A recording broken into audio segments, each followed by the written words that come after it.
Hey, good evening, everybody. This your boy Rajeen, aka the King of Romance. I'm chilling with my co-host. Good evening, good evening. It's your man, the real justice. Y'all see what we got, right? Man, we got another good one for you. This we got SNM That's right. You can do it. SNM Jones. Woo! I'm gonna get it out. I'm gonna get it out. Author of Black Women Need Love Too. You know what's going down tonight, man. Hey, clap it up for Justice. Thank Let's give it a thank black man intro. So, good evening, ma'am. Tell us about yourself. Tell the people what they want to hear. So first of all, thank you for the invite. I truly appreciate the opportunity to be on the show. I love the theme dedicated to the roses. I was super cool, super excited to be a part of this. I appreciate your efforts, especially the pushing Black men authors. A lot of times, not to say they're left by the wayside, but a lot of times we don't even know they're out there, to be honest. Yeah. And unless, although one of my favorite authors recently passed, which was Eric Jerome Dickey. But with that being said, but a lot of the up and coming authors, I don't necessarily have awareness to and of. So I've actually been following the show ever since I discovered the show. Oh, So, well, we're glad you following us. I'm telling you. yeah, so, and then I've been promoted today. I promoted all across all social medias and so forth as well. But a little bit about myself. I currently reside in Virginia. However, Okay. I'm from Milwaukee, Wisconsin. The Black Women Need Love 2 is my first nonfiction. And usually I write psychological thriller / suspense. However, this issue with Black women and the stereotypes have weighed heavily on my heart. And I want to be part of the conversation, but not only part of the conversation, but be part of the solution, so that we can address our community and what's happening in our community. So just Okay. like a 30-second speech on the Black Women Need Love Too is basically a historical perspective of the Black woman relationship with herself as well as with others, and how we internalize those stereotypes to the detriment of our community, which ultimately affects Black unity, which ultimately affects the Black economics. Okay. Okay. Well, like I said, with that, and it is a perfect intro because, um, we created this week so we can give honor to our women of color, and let y'all know that we got y'all back. Y'all got our support, and there are good black men out here that are, you know, we want to be a foundation. We definitely want to be a foundation. We want to make sure that, the women know that we are here for y'all. Being a father of a daughter, I like her to see, the positive role models as such. And I like to get Justin to tell, to tell y'all why we chose to call it the Week of Roses. Yes, please. We call it the Week of Roses because Black women, not just women of color, but like me and Roz, we go according to the source. This is for Black women. We're talking about Black women. Yes, a lot of women out there that we're talking about Black women. You understand what I'm saying? Right. And you get overlooked, you get bypassed, and we don't give you, well, they don't give you your due respect until you're gone. Mm. So I always say, there was this and I'm not going to drag it out, but they say, "Give me my roses while I'm here to smell them." Yes. You know, you you won't bring me soup when I'm sick, but you'll bring me flowers when I'm dead. What's the purpose? Yep. So Yep. me and my man Roz, the King of Romance, put this thing together to just support and bring the light to these all you beautiful Black women authors with your points of view. Because every Yeah. one of you have a different perspective. That's Man. just amazing to us. And Yeah. we're just honored that you definitely came to the platform, and we can't wait to hear what you got going on with this Yeah. book. Yeah. Because That's why we call it the Week of Roses. yes. Yeah. Definitely. And like I said, and it's an amazing opportunity. Usually, as a man, we don't get this opportunity to reach a platform with so many, women to be able to say, hey, we we love you guys, we respect what you do, we honor you. You know what I'm saying? Is this for us? And I'm speaking for. I guarantee I can speak for both of us. It's it's an amazing opportunity. It's a privilege to be able to talk to you and get your perspective on life in general. It's amazing. And like I said, we definitely thank you for being here. It makes And like I said, I don't like to speak for justice, but I guarantee you agree with what I'm saying. It makes me a better man for my woman. You know, it makes me love harder. It makes me respect her more. It makes me make sure that I'm doing what I say I'm doing. I can't be on this show saying one thing and then treat my woman a different way. You know, I can't, you know, I don't want her to come later on and be on, you know, some TV show saying, hey, the king of romance slapped his wife, or you know what I'm saying, or whatever. You know what I'm saying? That can't be the tabloid later on. I can't be on TMZ later on. But you know what I'm saying? But real talk, you know what I'm saying? It makes me a better person, and I'm pretty sure that's feel the same way. So thank you. I do. And we like to clap it up. Like we clap it up for the women of color. I'm gonna clap it up for women of color as You know well what I'm for saying? your efforts. So listen. So now that that's out the way, we want to get to the dirt. So first of all, tell us. Okay, so we know where you're from. Like I said, we know about this book. Tell me what inspires you. Well, let's talk about your other books first, because you said this is your first nonfiction. Yes. So let's talk about your fiction books and what inspired you to write fiction and tell us about some of your books. Okay, so I actually have the fiction books conveniently located right here. So this is I don't know if you can see it. I seem to have problems with depth perception today. I don't know what's going on. Lighting. But anyways, let me see. There we go. What's the name of it? So this is called Whispers in the Dark. Okay. And it's a psychological thriller. This is Whispers in the Dark, Descent into Madness. This is part 2. So the first one's a series. I wrote this because I wanted to see myself reflected more in some of our genres. So for example, we have like Christian fiction. We have a lot of representation in Christian fiction. We have a lot of representation in certain other classics. We'll call them urban fiction.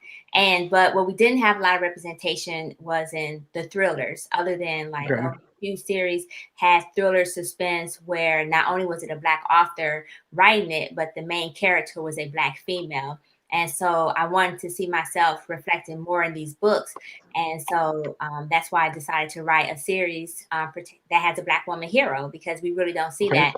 Now, when I say that, I use the term hero loosely, or simply because I try to keep the books as realistic as possible. So I'm a graphic writer. And when I say I'm a graphic writer, I put you right there in the story, in the scene. You will not walk away with anything left to your imagination. I'll put it that way. It will be 100%, you know, exactly what's going on at all times. So with that being said, that was something else that I noticed I didn't like, was the amount of descriptions and so forth that goes into a book, in certain type of books, particularly suspense and thrillers. I didn't necessarily feel like that all that buildup was necessary, right? And so I take away, I call those dead pages. So I try to take away some of those dead pages and get you right into the action. So I'm really excited about it. It was, like I said, my first attempt. At the time, I was in the military, so I was just happy to have it out. I didn't really do any marketing or promoting, just not starting to do that because I'm no longer active duty. And so it's been really exciting for me to revamp the series and go back and fix some of the errors that I had in there. Because like I said, with the first time publishing, it was just a matter of like, yay, I published it. And despite whatever else was going on with the book, as far as like formatting and so forth. So with that being said, I'm proud of the series. It's, of course, I have to keep it real. So everything that I do have a nexus to some type of educational level, or some type, not educational level, but has some type of education to it. So I want to raise awareness. So through the Whispers in the Dark series, I focus on domestic violence, rape, and sexual assault. And so hence why she works at a rape crisis center and was a victim of molestation herself. So the book opens up with her being molested in the prologue. So if you can't make it past the prologue, don't read the rest of the book, because it's delicate. If you have delicate sensibilities. Now, but although the molestation for her is just that one time in the book, there's other areas where it can get really graphic, and not necessarily sexually, but just violently, because once again, it's a suspense/thriller. So of course you have to have an antagonist. In this case, it's a serial killer. Check it out. Is the first book, Whispers in the Dark, is on Kindle for free, but it's also located in other places. But you have Amazon, it's on Kindle for free, because that's how much I love the book. I want to make sure everybody had access to it. Nice. Yeah. You said it's Whispers in the Dark? Yes, Whispers in the Dark. by S&M Jones. Gotcha. I'm gonna put that. I'm gonna put that up so people can check it out. Whispers in the Dark. While There we he's go. doing that, I have a question. Yes. What is your background? You are very well, not saying our Black sisters are not, but you are extra. Like you have a very, what's your background? I was like, what does extra mean in this particular case? Because I've been told I've been extra, and it was not in a positive way. It was like, oh, he's extra. Okay, let me explain. The way you put words, you know how to enunciate very well. Almost like everything you say, it puts me in a point like I want to see that. I want to. Yeah. So I gotta ask, do you have a psychological background? Okay, so my background, interesting enough, is actually in social work as well as, and I had a minor in psychology. Then I have a master's in social services. So it's a master's in human services specializing in social and community programs.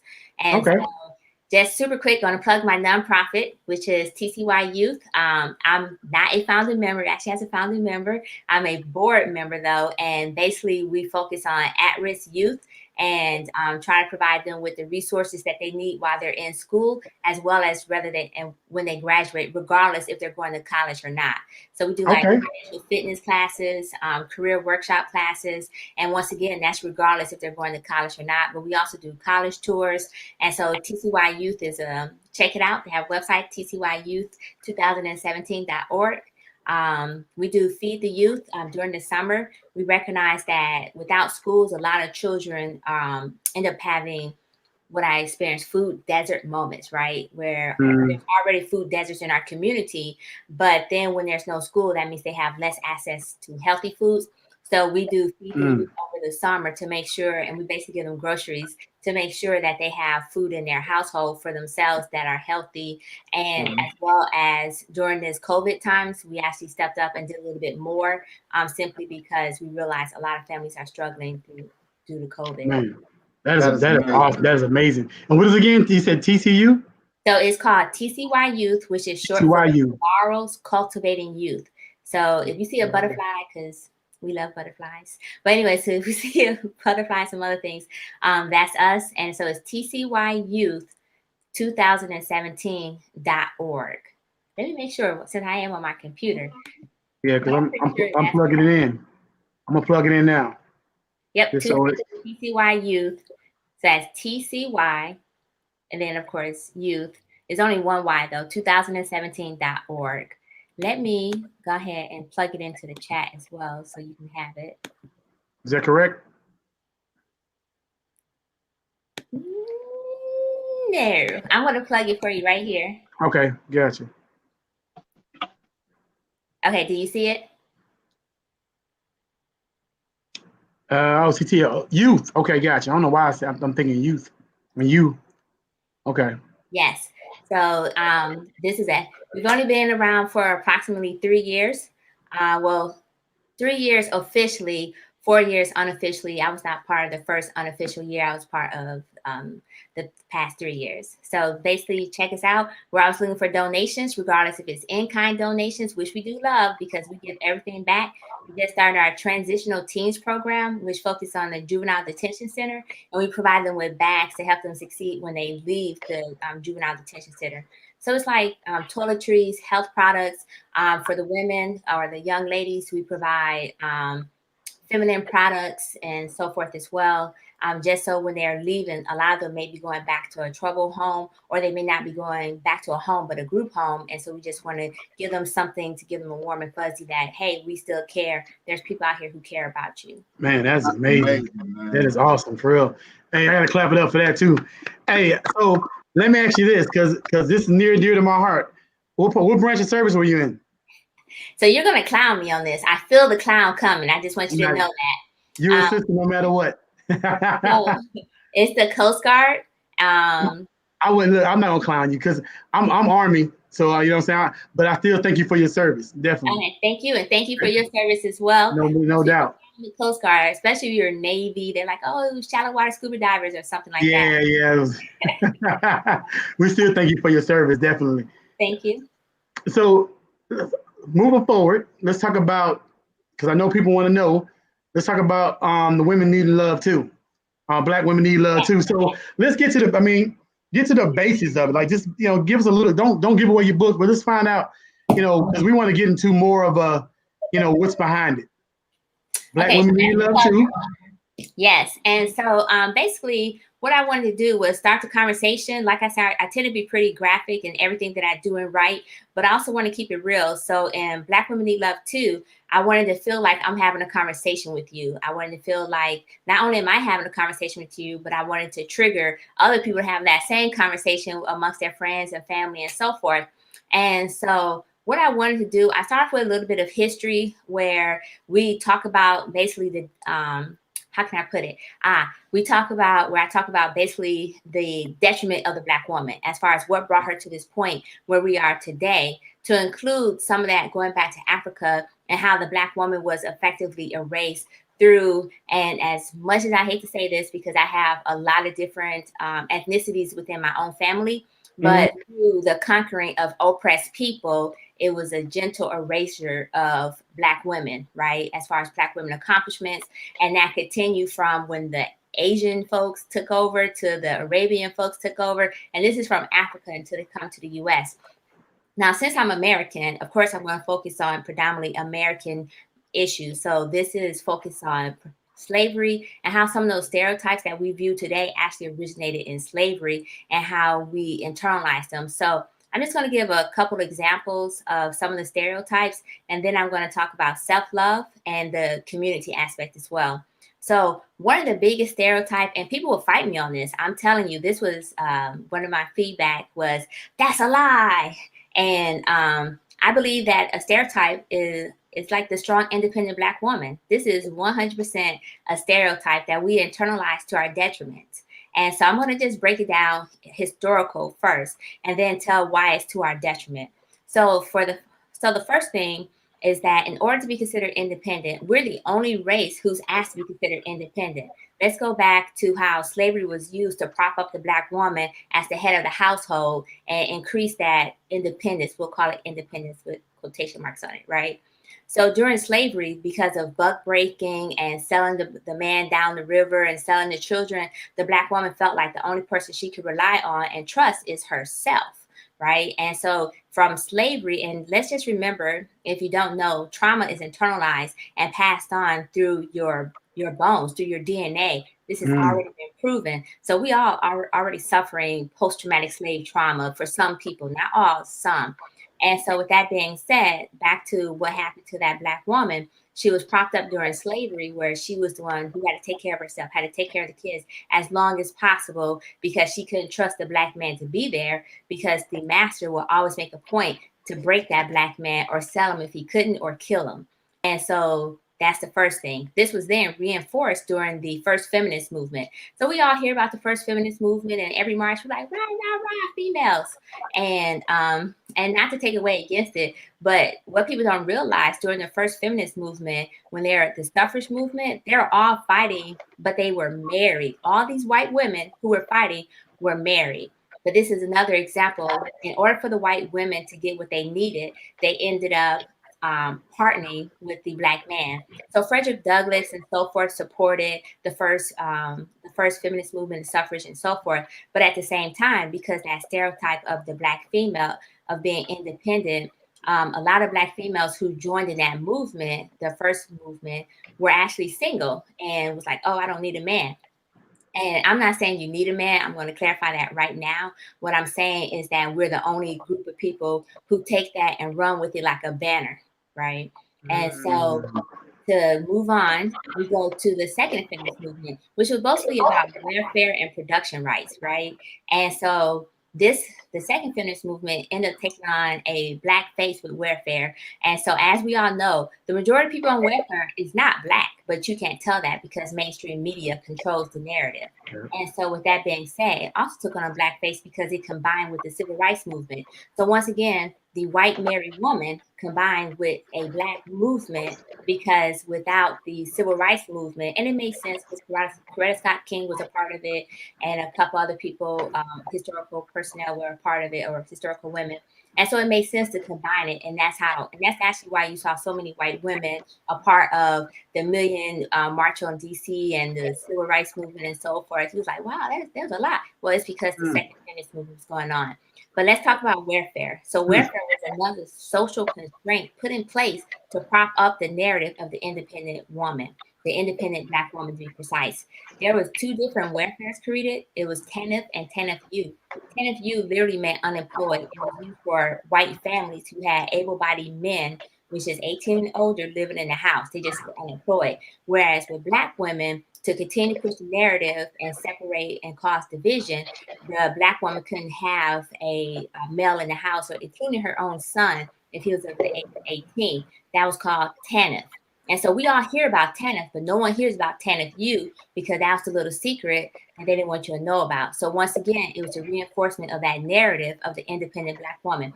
I consider myself an independent Black woman as well. However, I'm married. I've been married for 21 years, and I can operate within my independence and coexistence with my husband. Whereas this, so let's move forward. Now we got the media, we have our music, who's talking about, I need an independent Black woman, and we all bobbing our head like, yeah, saying, you know, all this. And at the same time, we don't realize that what we're doing is effectively affecting our foundation as a Black family, which ultimately affects Black unity, which ultimately affects Black economics. Because you can't build Black economics, which means we don't have power because we don't have Black economics. We don't have power because we don't have Black economics, because we don't have Black unity. We don't have Black unity because there's been a war on the Black woman and the Black man to cause division. And all that, so that stereotype, which originated and was propped up, was because it was a thing from slavery, and it was a way to keep us under control. So this is just one of the examples that I dissect, and I go in detail for a lot of stereotypes. I wanted to talk about this one because I know that it was the most controversial one in my book. Well, it wasn't the most. Actually, the most controversial one was when I was like, are men really players? But so I try to dissect also the Black man stereotypes too that we internalize and hurt us, because whatever we internalize hurts our children. So one of the stereotypes for the Black men was that all Black men are dogs, or all Black men are lazy and so forth. Those are actually two.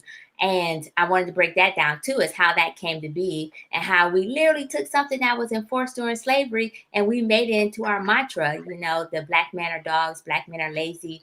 And the Black men that are lazy stereotype was because the master will come and be like, oh, you lazy N-word, right? And so, and then they'll be like, oh, so now she's hearing in her head psychologically, oh, the Black man lazy. Because look, master just whooped him, you know, because she ain't been whooped. And so she's like, master just whooped him. And then that continued on throughout history. And every time they removed the Black man from the home, that was like, oh, because he's a bum, without recognizing like the Black codes literally put it in place. It was slave codes first, then Black codes, put everything in place so that you couldn't even do anything. You couldn't work, you couldn't stand around, because what they needed was support that 13th Amendment, that whole slavery, but not slavery. And so Black men was arrested for anything and everything that they do, to include standing still on a corner breathing. And so it was like, we just took that and ran with it, you know. And at the same time, I also want to talk to the Black man and help him understand that even though this stereotype of the angry Black woman, the bitter Black woman, how that also affects us as well and our community. So I don't want to give away all the stereotypes. So I want to. You speaking that real? I mean, I'm just. I understand. So let me ask you this: Do you feel like there is a significance to generation that, you know, that puts us in a situation to where Black men are put in a certain category, or Black women are put in a certain category? I mean, is that based on, I mean, Generation X, millennials? You know what I'm saying? I mean, is there a generational configuration that makes us, that gives us that stereotype? Okay, so unfortunately for us, I can honestly say, in my opinion, of course, no, it's actually a continuation of what has always been and what has existed once the first iteration of who we were way back in the day once we came out of our African names and embraced assimilation. I'll call it assimilation and integration because that was all part of that process. So it's just an ongoing continuation. And that's why I was like, hey, let's stop and have this conversation, because why are we continuing something from the past? Because I still remember growing up, and if a guy, and this is like your grandmother and so forth. So my grandmother would say when she found out that my grandfather had another family, she was, oh, he was nothing but a dog anyways. And that's all men are dogs, you know. She got married when she was 13 to him. They divorced by, I don't know, I actually don't know, 15, 18, whatever. And it was like, wait a minute, hold on a second. But why was he a dog? And so I think that terminology has continued on. Now, we did have an era during Reconstruction and so forth where everyone was good to go because Black folks was stepping up. The Black family was intact. Black men and Black women were looking for each other to put their families back intact. But then you had all the Black codes come about. You had Jim Crow come about. And all these things, once again, set to separate us from each other. And that's why it's not something that starts with generation X, Y, Z, the boomers. It's something that's just a constant continuation, because you have to understand, even our criminal justice system is built to keep us where we are. It's not built to help us. It's not built to protect us. It's not built to provide us with justice. It's built to keep us exactly where we are, which is on the plantation. And so some of us escape that. We don't necessarily recognize it. We don't necessarily realize it. And so everything that's being done, because think about our music. When you listen to hip hop, for example, and I love hip hop. I won't even lie. I grew up on gangster rap when Dr. Dre and NWA. I'm like, yeah. You turn up. Right. I was all over it. And then as I started to gain knowledge of self, I had to separate what I was listening to. And I still occasionally listen to it because, to be honest, it's great exercise music. Can get your heart pumping. And you're like, oh, I can push out more. But, you know, but unfortunately, the parents didn't take the time to provide that knowledge to their kids. So they didn't necessarily separate it. They thought gangster music was like, oh, snap, these are really gangsters. I'm going to be a gangster too. But let's talk about that. So the music itself tell us that the best way to get out the hood is to be a gangbanger or sell drugs or all this other stuff. When in reality, most of them didn't even sell drugs, with the exception of ECE, you know. But most of them didn't sell drugs. Most of them didn't grow up. Even these mumble mouth rappers. I mean, the new generation rappers, not mumble mouth.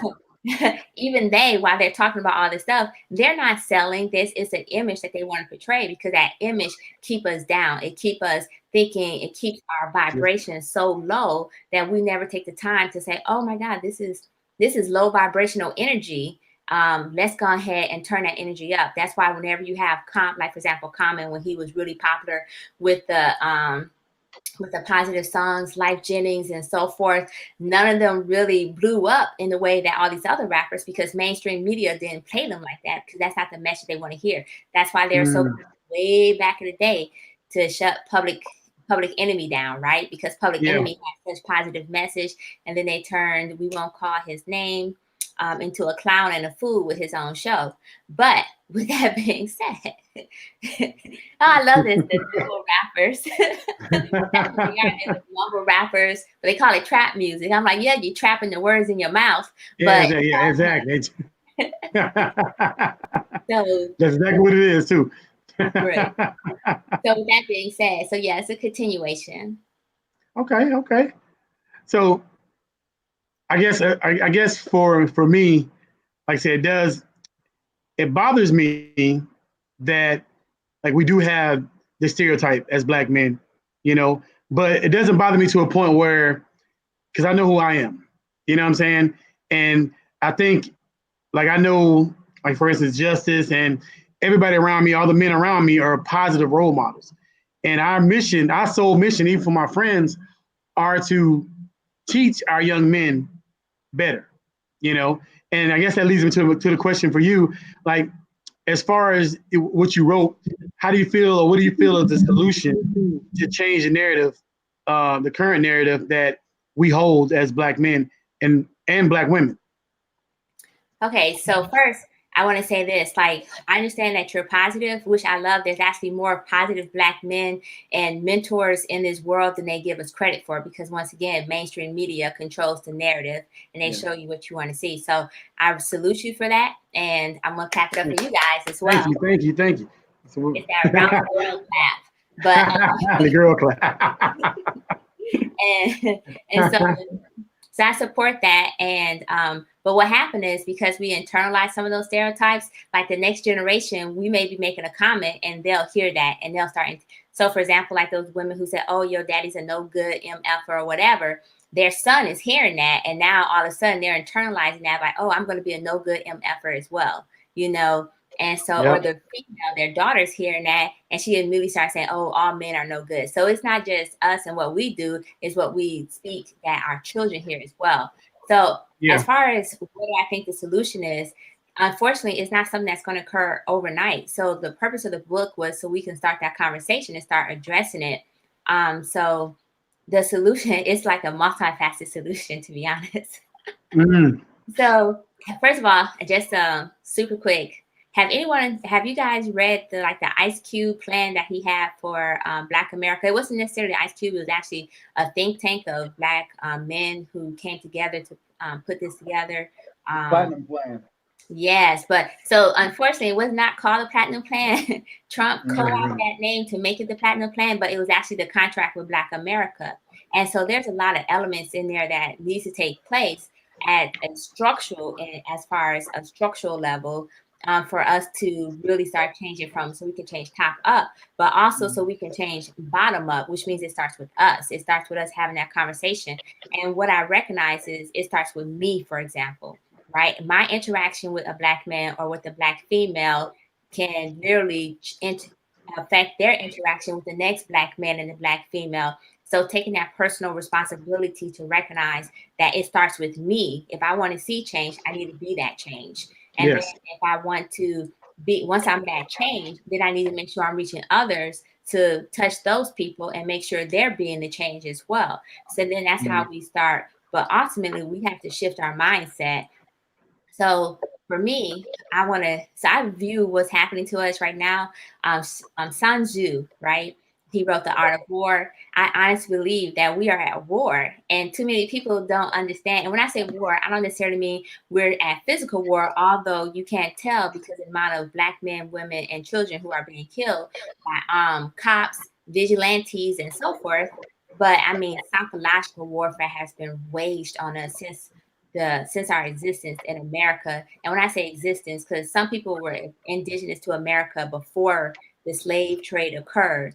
So it's only to some people. I don't want to classify everybody as descended from slavery. But yeah, so it starts with you. It starts with me. And it starts with us reaching out to our friends and family, having this conversation. It starts with us changing our mindset and changing our perspective and recognizing that having crumbs at the table ain't really crumbs at the table. It's really crumbs on the floor. We need to build our own table. We need to, and J. Edgar Hoover, he actually said it best when he stated that Black unity was the biggest threat to the nation, which is why every time they prop up, and I'm going to call it this, please take no offense, the Black Messiah. They'll prop up a Black Messiah because then they say, okay, he's that Black Messiah. They're following this Black person. And then once they see that Black Messiah gets too powerful, then they're like, okay, now let's kill him. Right? Yeah. Because that's detrimental to our psyche as well, which is another reason why there's constant killings on our men and women and no action being taken, because that's also part of that psychological warfare. And so if we recognize that we don't have to sit on the floor to get the crumbs off the table or have our hand out at the bottom of the table to try to catch the crumbs, we can build our own table. And once we build that, then we can start having power in the US, right? It's True. Bottom up, top down. So it's a two-pronged approach. True. And so, my question, go ahead. No, go ahead. Just go ahead. You good? My question is, and it's something that I find a lot in business and in personal. I feel, and I want your opinion on this, I feel that there are too many deep-seated issues with us as a people to come together we still have that crab in a bucket mentality due to years and years of people don't understand as far as how the plantation, Jim Crow, how all of that affected you to this day. When we was growing up, African booty scratcher, nappy head black, these were bad things. Right. So it's hard. It seems like I've been in a couple different situations. And every time a large group of Black people get together for a positive situation, there's always a negative result. What do you feel could be a change? You know what I'm saying? As far as a mind state is concerned, as far as the mind state, in your opinion, how would you start that change? Okay, so first, I just want to say this. The crabs in the barrel, right? So that's their unnatural state. A barrel is an unnatural state. No crab is supposed to be in a barrel, and that's why they fight each other. That's why they're constantly pulling each other down, which is exactly what we are. We're in an unnatural state. We're in a state where we're constantly fighting with each other because it was set up that way that we're fighting with each other. And I think just recognizing that being in a barrel is unnatural. Being in the state of the American that we're in right now is unnatural. And recognizing that first will actually start that conversation, because then we can figure out, how can we bring us back to our natural state? How can we bring us back to the state of freedom that we should have, where we can grow? So I do know that sometimes we have a large group of Black people together, someone does so happen to be negative. And so I'm sure you're already familiar with the whole, oh, they got a slave mentality. Well, that's actually a legitimate thing. The slave mentality, the shackles on your brain, because you can free somebody physically, but if you can't free them from the shackles in their mind, then they're still slaves. They're still not free. And so I think for us, it's going to be difficult. It's literally going to be a time-consuming endeavor, and it has to be a concentrated effort on all our parts. So everyone who's listening to me, you have to be that change. Once again, it's going to be a concentrated effort. I go out my way to try to educate people on certain things. A lot of people will disagree with things that I say, because they'll be like, oh, well, it sounds like you think this. And I'm not going to say exactly what they may call me, but I'm just gonna put it this way: I'm pro-Black all the time, every day, right? And Get and, and so, with that being said, they automatically assume that that means I'm anti something else, but that's not true, because how can I be anti something else when my entire family is made of different ethnicities? And Exactly. it's like, just because I'm pro this doesn't mean I'm anti that. And recognizing that it's okay to be pro-Black and focus on Black issues. You don't have to. One of my small pet peeves is when someone say Black and brown, and I'm like, wait, why can't we ever say Black issues? Because when you talk to Hispanics, they never say brown and Black, really. When you talk to certain Caucasians, they don't say, oh, Caucasian and yellow or whatever. Yeah. And so why do we automatically feel the need to add somebody else to our cause? And more importantly, justify, yeah. co-sign on so many other causes, but we're not co-signing on our own causes as much as we're going hard in the paint for everybody else.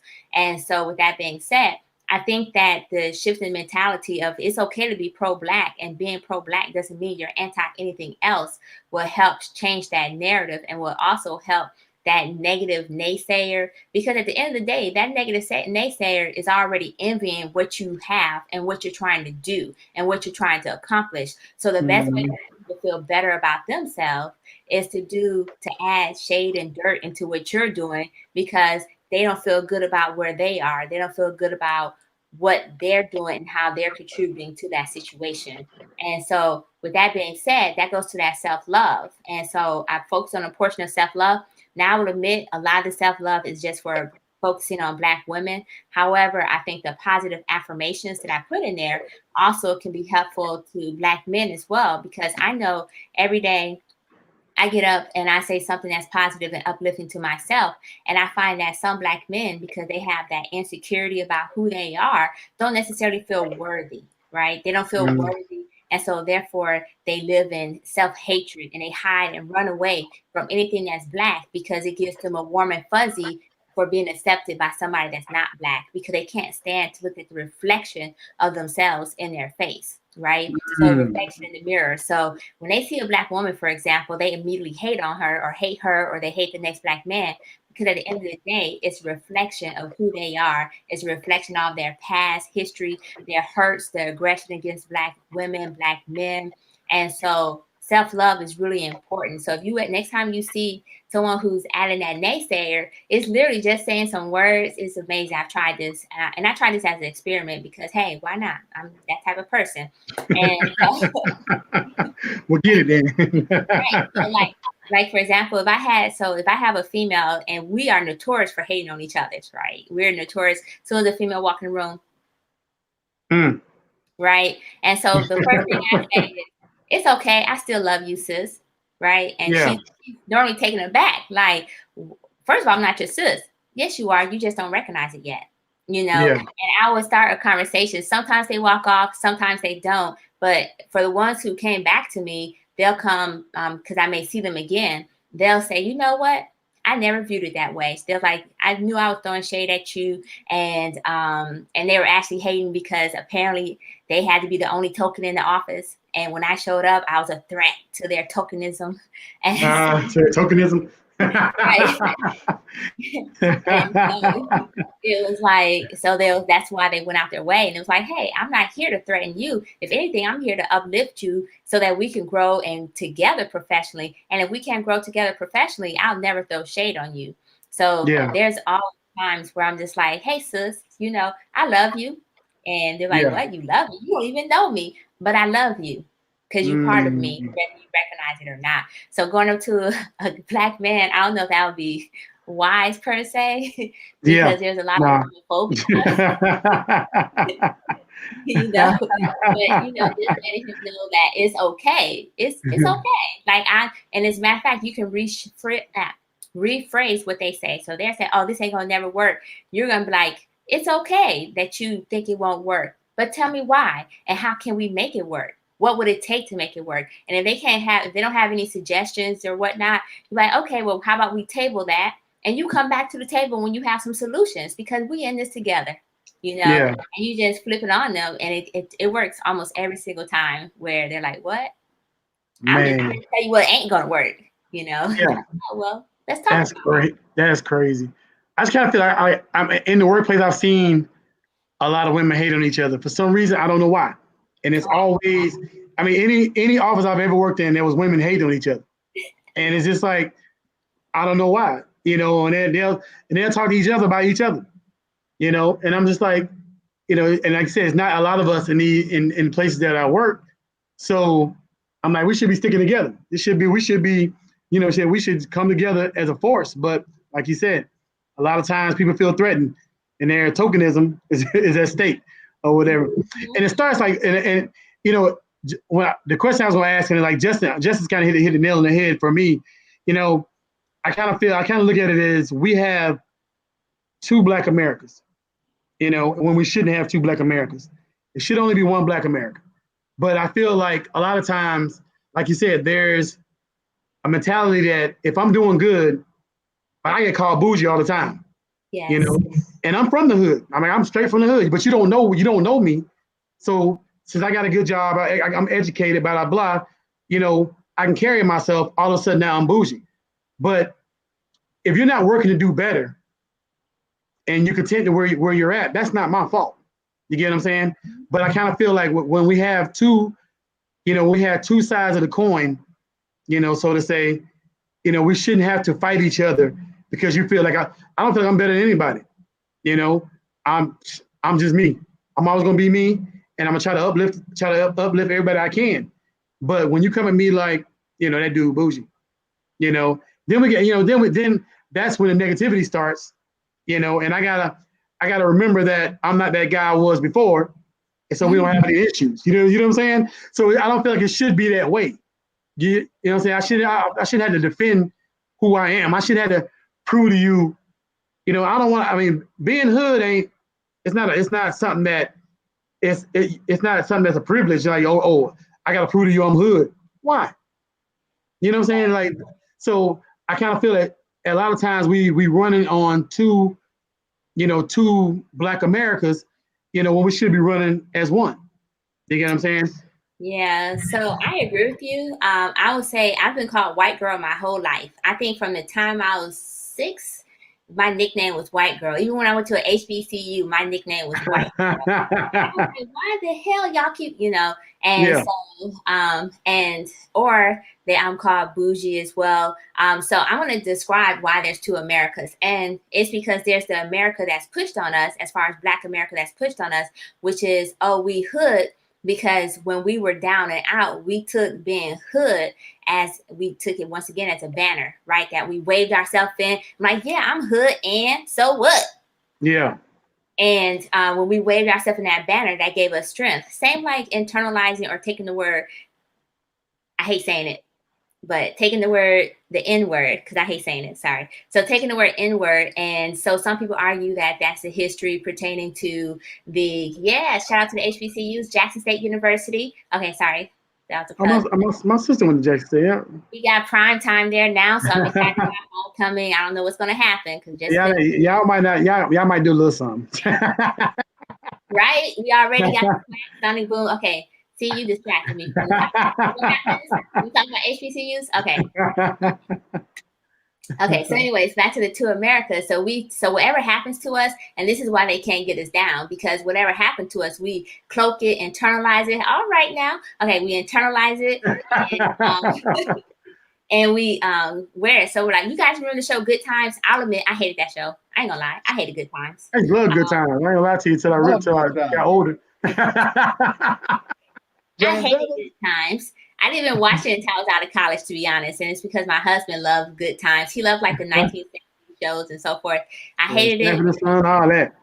Well, you saw how they would take a dime and turn it into a quarter, right? Yeah. And they were proud of who they were and so forth. So basically, that was a way of America saying, as in Black America, who support that hood mentality of saying, well, I'm proud of this because look, despite what you've done, you took my boots, so I don't got no bootstraps to pull myself up.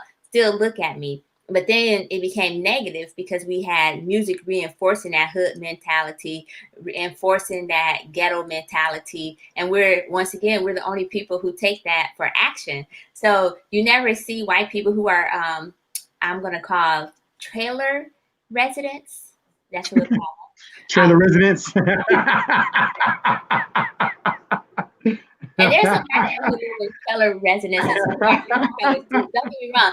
Some of them be real nice, like the double Ys and so forth. They actually be really nice. But we'll just go ahead and call them trailer residents. And with that being said, you never hear them talking about, yeah, I'm from the trailer, dude. I'm so trailer, dude. Well, we know what the other but you never hear them talking about how proud they are to be trailer trash unless they're that super colorful person. I'm trying to be politically correct, but that who's proud of that heritage, right? But you never hear them talking about, I'm so trailer park. Whereas with us, we like, I'm so hood, yeah. Because we took that banner and ran with it, and it turned negative because the hood started not representing the neighborhood and the unity and the hardships. It started recognizing drugs, gangs, and so forth. So that's why you have that ratchet. That's why we have that second America, because we have a portion of that likes to embrace it. But did you know that per CDC, we actually have less people in what I call hood/ghettos, even though they try to force us into the hood/ghetto through redlining and so forth, than what you expect. It's literally only 10% of our population. 10% That's what's up too. Of our population, right? So that means the other 90% aren't hood, don't live in the hood. And a hood is literally just a neighborhood, Yeah. And a lot of these so-called rappers that say they from the hood, not really from the hood. No. And you put a tattoo on your face now. You put a tattoo on your face. And it's funny because me being army, and gone, I was in Afghanistan, and some of the cats you think of the hoodest cats you ever met in your life. Soon as a bomb drop, as soon as an RPG come in, that hood go out the window. And it's not really, it's all make believe. They make it glamorous. And it's like being from the hood is just like I cherish the moments because it made me who I am. You know what I'm saying? It makes you strong. It makes you stronger. It makes you want to be better no matter what. You know what I'm saying? My dad was my dad from the hood. He worked hard to get us out of the hood, but what I'm saying, like until the end of our days, what I'm saying, until I got older, I never really knew he was poor. What I'm saying, because I had that type of father, but I say all that to say that, a lot of it's just make believe. What I'm saying? You got a lot of people, come from situations to where they were homeless. What I'm saying? Come from situations where they didn't have a meal every day on the table. And a lot of times people call themselves hood because, they can't go buy what they want. They can't go buy a new car. They can't go buy the newest phone. That don't make you hood. What I'm saying? It's different levels of poverty is what I'm saying. So, and like I said, I just kind of feel like we have to embrace where we're from, but we have to embrace where we're going and where we want to be. So let me ask you a question. What happens if we shift our resources and instead of running from the hood, we reinvest in the hood? Will it still be the hood? Not at all. And what it depends. If the mentality is still hood, you get what I'm saying? So I kind of feel like if the mentality is still hood, if you don't teach, because like they always say, you can take the person out of the hood, but you can't take the hood out of the person. You know what I'm saying? And I've seen situations to where I knew somebody that lived in a 8-bedroom mansion that was tore down inside because they was hood and that's all they knew. You know what I'm saying? And so took the person out of the hood, but they, like I said, they got some money, got a little situation, and still had the same mentality. But sorry, I didn't mean to correct. Oh, yeah. Okay, so let me ask you this. So using that example, what happens if we do start investing? Because remember, the hood was used as a defense mechanism for us to be happy with that, right? To be happy that we're from the hood despite the struggle. So what if that person would have went back into the hood, invested in the hood instead of buying an 8-bedroom mansion and then just trashing it because they didn't know how to take care of it, and they start seeing other people start seeing that person's success. Now, I ain't gonna lie, it could be scary because you got those grimy Negroes on the corner trying to take your stuff too. But true. Changing that mentality by investing back into the hood is one of the ways that we can literally uplift ourselves as people. I think Nipsey, what's his last name? Oh my goodness. Nipsey Hussle? Yes. He started buying back his block, and that's why they killed him. Because he started showing what it could be like if you invest back in your community and what you came from. Everyone's like, oh, he was killed by his friend who, his friend was a part of that conspiracy to kill him. But it was literally because he was buying black. Oh my goodness, I can't talk now. Let me take a sip. That's because my throat's scratchy. That's all good.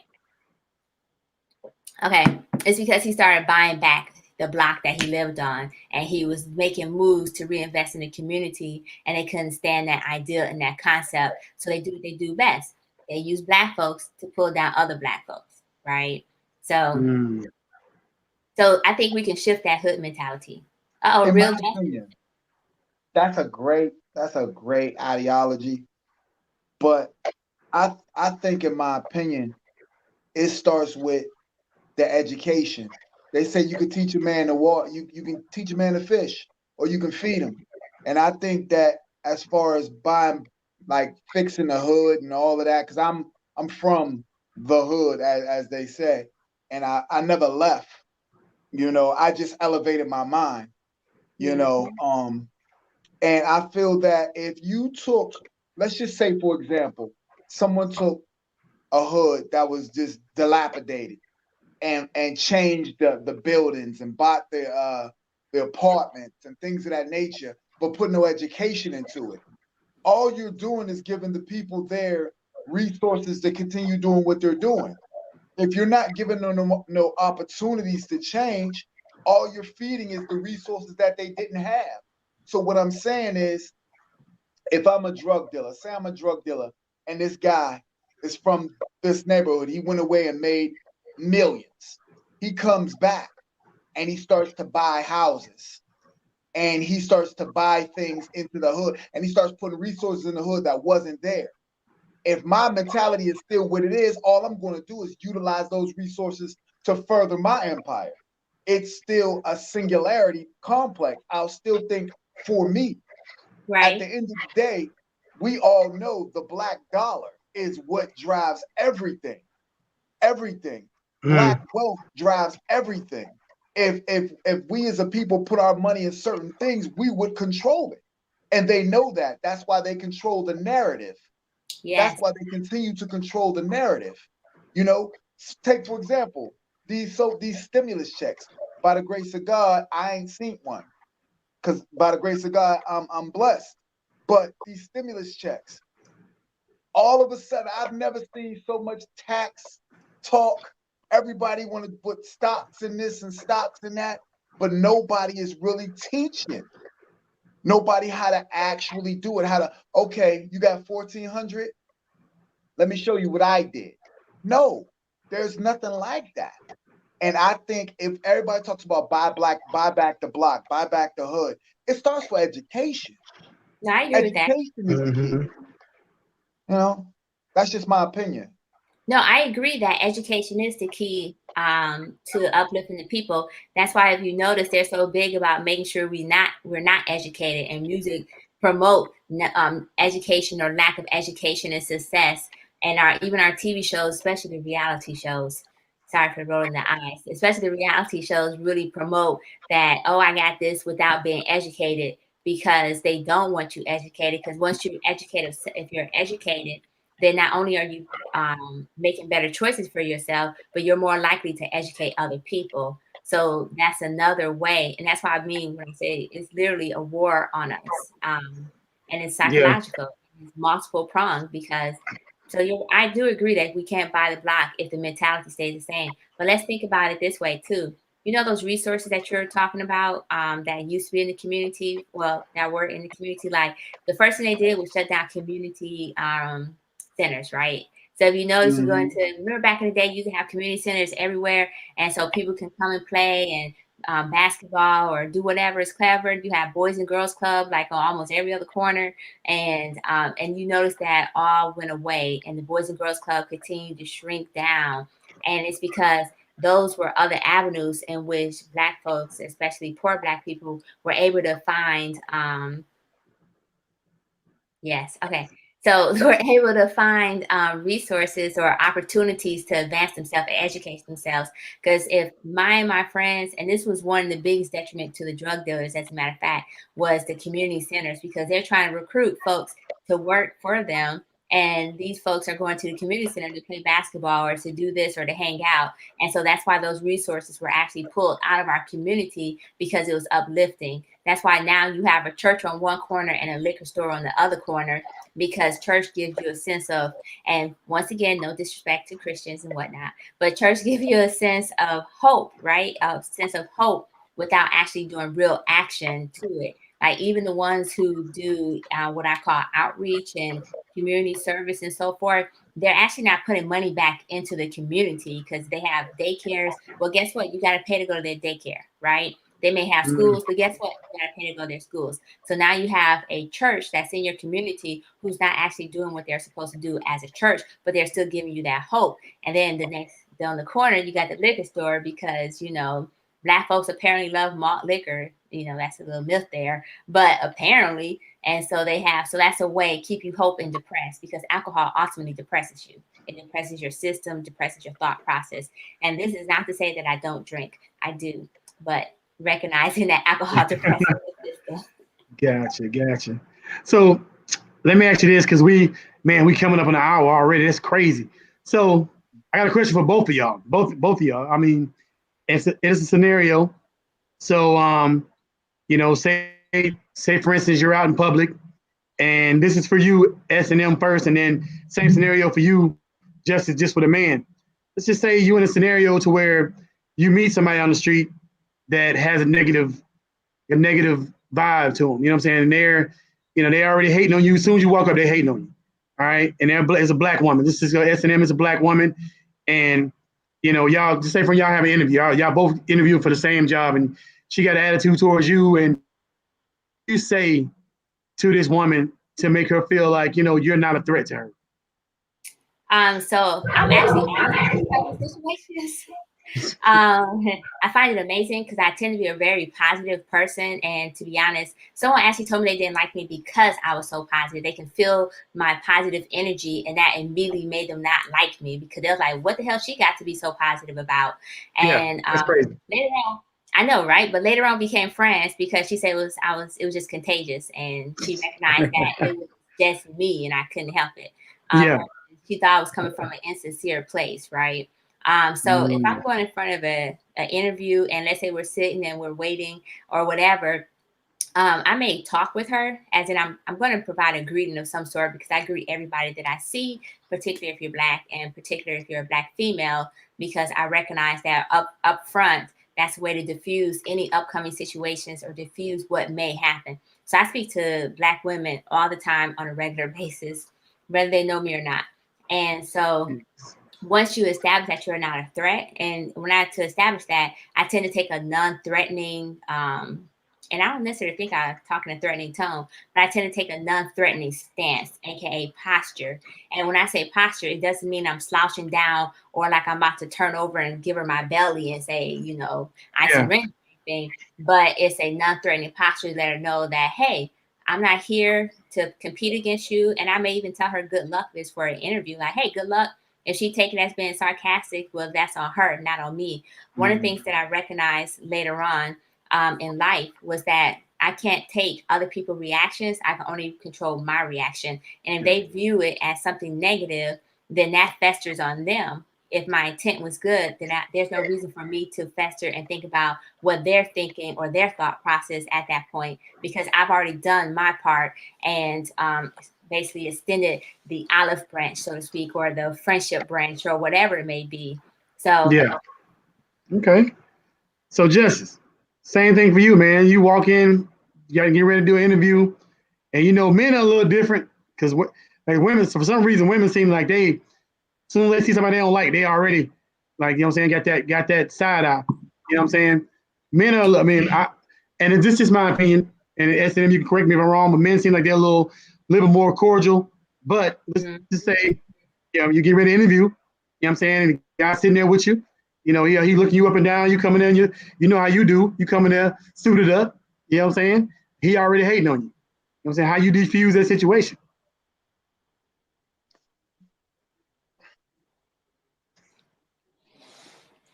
You know me. You know me, Roz.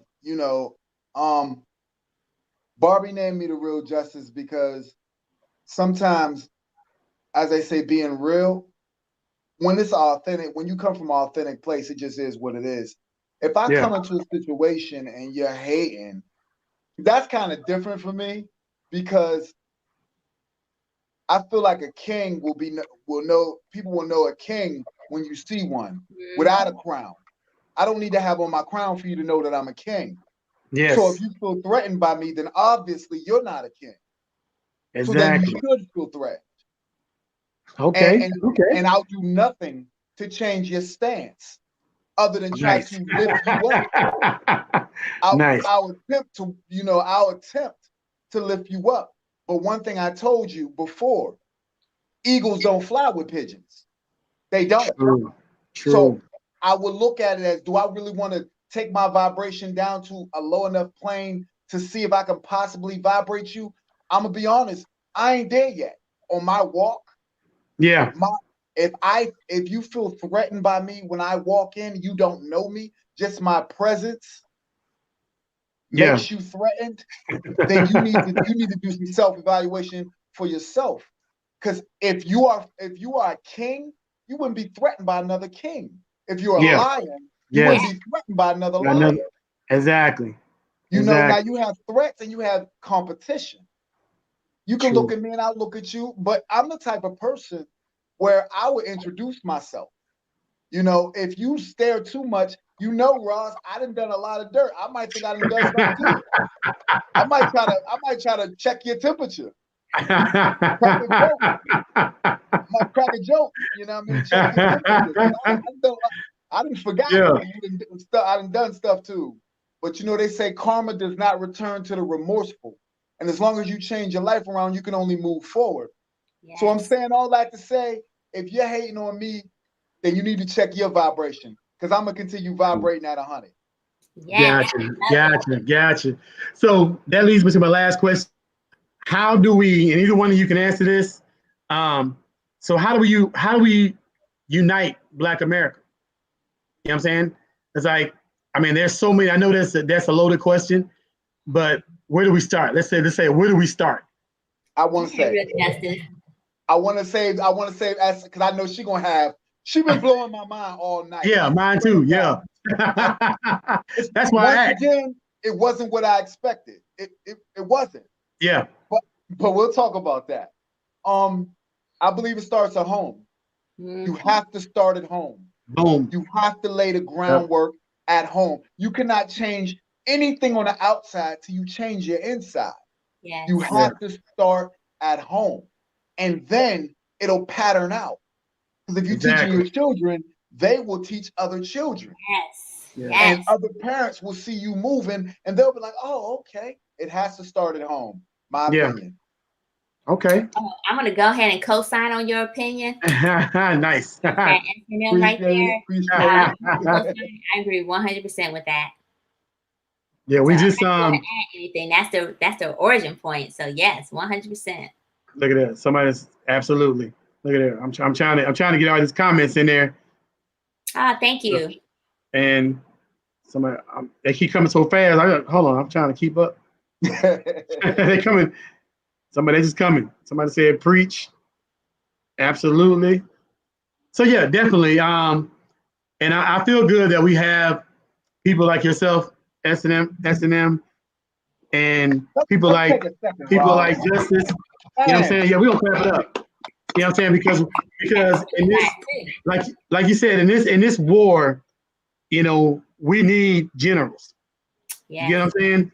And like you said, not a physical war. I mean, not a physical war, but in this war that we're fighting, the mentality, we need to have generals in place to teach our soldiers, you know, and being that, like I said, being in our military is strategy, you know, it's all strategy.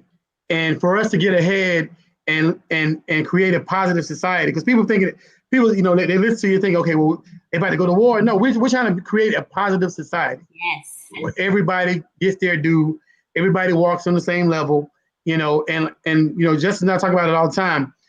Everybody can't be a chief. Everybody can't be a king. Everybody can't be a general. There has to be soldiers. But you got to be the best soldier you can be, you know, and we have to teach our kids. I always say you can definitely promote positiveness as just as quick as you promote negative. You know, I see kids where I'm from, they want to be drug dealers, but I'm like, okay, well, how about, why don't you be a cybersecurity engineer like me?